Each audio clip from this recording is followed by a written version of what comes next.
झारखंड में 23 फरवरी से विधानसभा का बजट सत्र शुरू हो रहा है। इस वक्त लीडर ऑफ अपोजिशन अमर बावरी जी हमारे साथ, उनसे सीधे बातचीत करते हैं। सर, बजट सत्र जो है काफी महत्वपूर्ण माना जाता है और इस बार विपक्ष के तर्कस में कौन कौन से तीर है? भ्रष्टाचार तो जो है एक बड़ा मुद्दा है ही है लगातार। ये नई सरकार माननीय चंपई सोरेन जी की नई सरकार है, लेकिन वो मानने के लिए तैयार नहीं है कि उनकी सरकार नहीं है।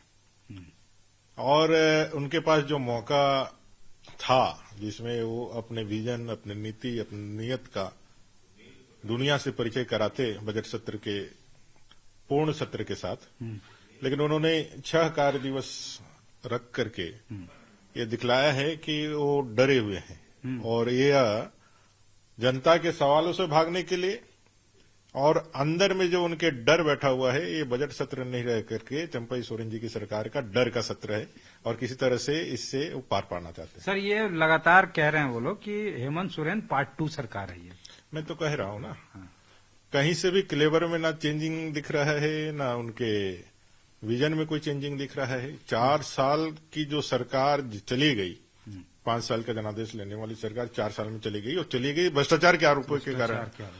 महत्वपूर्ण ऐसे घटनाएं घटित हुई जिसमें आप संलिप्त पाए गए। माननीय मुख्यमंत्री उस समय के भ्रष्टाचार के आरोपों में इतने संलग्न पाए गए कि उनके पास जवाब नहीं रहा। उन्होंने सम्मन एस्केप किया। जब सम्मन एस्केप करने का कोई उनके पास रास्ता नहीं बचा तो फिर उनको जेल की सलाखों के पीछे जाना पड़ा। तो कुल मिलाकर के जो सरकार भ्रष्टाचार के कारण गई है, उसी सरकार को आगे 1 साल के लिए विस्तार, चेहरा बदल करके, मुखौटा बदल करके देने वाले हैं। तो इससे राज्य की जनता का कौन भला होने वाला है? जैसे सीजीएल के वो अपराध पेपर मामला जिन्होंने अपराध किया। सर, वो अध्यक्ष ने भी इस्तीफा कर दिया, इस्तीफा दे दिया। उन पे दबाव है।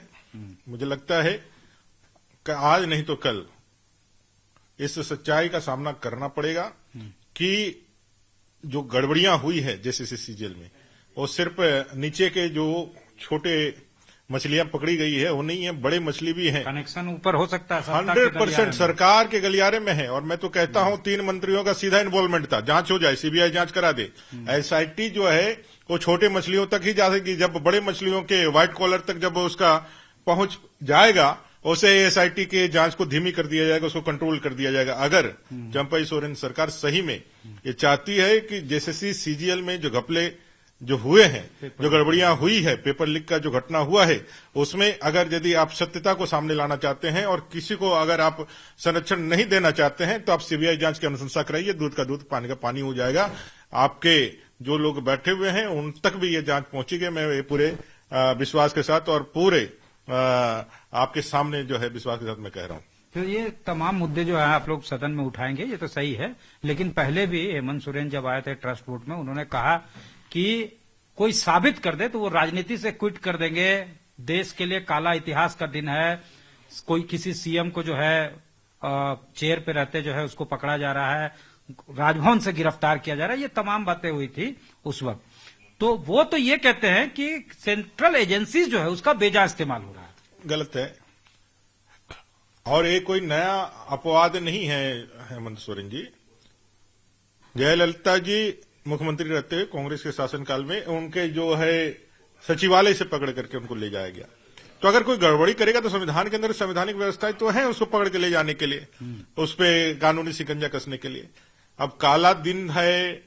आप जो जिस तरह का आप नैरेटिव सेट करने के लिए चाह रहे हैं वो सरासर गलत है।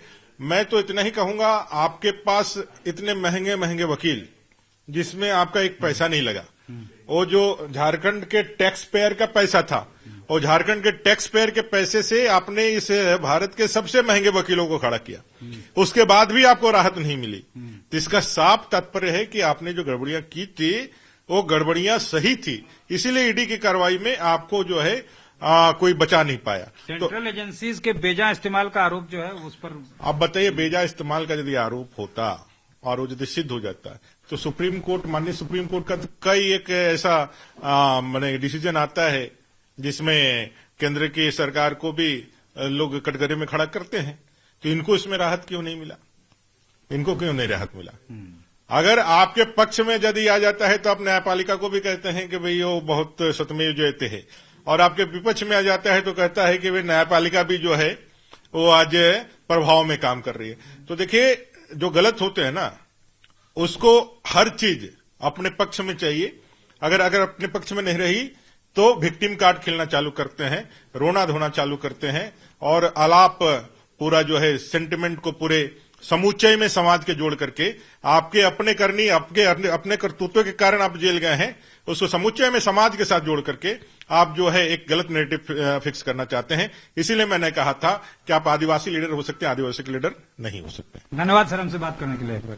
नेता प्रतिपक्ष साफ तौर से कहना है, इनके तेवर से भी साफ है कि जनहित से जो जुड़े मुद्दे हैं वो तो उठेंगे ही, भ्रष्टाचार का मुद्दा जो है उसको जोर शोर से उठाया जाएगा, चाहे वो पेपर लीक का मामला हो जेएसएससी में, या फिर जिस तरह से कहा जा रहा है कि ये हेमंत सोरेन सरकार पार्ट 2 है, उसको लेकर भी विपक्ष मुखर रहेगी।